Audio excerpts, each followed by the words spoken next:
शरा साहब, क्या ये पॉसिबल नहीं है कि पाकिस्तान में कोई भी मामला जिसका तय किया जाना हो, खासतौर पर अगर वो मामला अदालती निज़ाम को लेकर जुड़ा है, तो उसमें हंगामा खेजी ना हो और बड़ी खुशउस्लूबी से जो चीजें हैं ये तय हो सके? सर,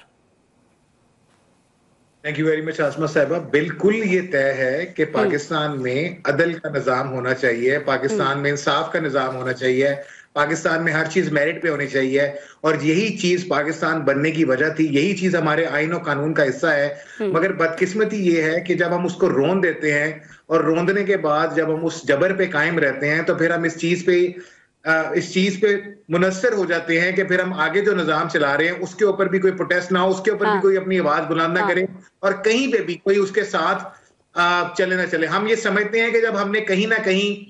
लाकानूनियत की इंतहा कर दी और कहीं ना कहीं हमने आइन और कानून की धज्जियां उड़ा दी, तो उसके ऊपर कोई बोले ना। और वहां पे फिर जब हम मेरिट की बात करते हैं तो उस मेरिट्स के डीमेरिट्स को देखने के लिए कहीं ना कहीं लोगों को, और खासतौर पे जो लॉयर कम्युनिटी है, जो सिपा सलार हैं, जो पासदारान हैं इस लॉ के, इस जुडिशरी के, इस आइन के जो मरकजी किरदार है, उनको कहीं ना कहीं सामने निकलना पड़ता है और उनके साथ फिर कहीं ना कहीं अवाम और पॉलिटिकल पार्टीज भी सामने आती हैं। तो हमारी बदकिस्मती ये कह लें कि हमने जो मेरिट्स सेट किए हैं अपने तौर पे,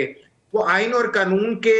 ऊपर पूरी तरह अमल दरामद नहीं होते और हम उन्हें नजरिए जरूरत के तहत अपनी मर्जी का बना लेते हैं। और जब हम उन्हें अपनी मर्जी का बना लेते हैं तो हम ये समझते हैं कि अब हमें उनकी पासदारी करने के लिए हर हर चीज को रोनते हुए चले जाना है, जो मेरा ख्याल है किसी भी डेमोक्रेटिक सिस्टम में पॉसिबल नहीं है। और यही वजह है कि जहां पे भी कहीं ना कहीं कोई लाकानूनियत होती है, कोई आइन के खिलाफ बात जाती है, चाहे वो किसी भी तरीके से आइन में शामिल की जाए, सबको पता है कि हम 26वीं तरमीम की बात कर रहे हैं, उससे पहले की तरमीमों की बात कर रहे हैं, तो वहां पे फिर कहीं ना कहीं किसी ना किसी को तो इस परचम को उठाना है, चाहे वो लॉयर हो चाहे आम आदमी हो, वो कहीं ना कहीं बाहर निकलेगा और जिस हद तक भी वो उसके खिलाफ आवाज उठा सकेगा वो आवाज उठाएगा।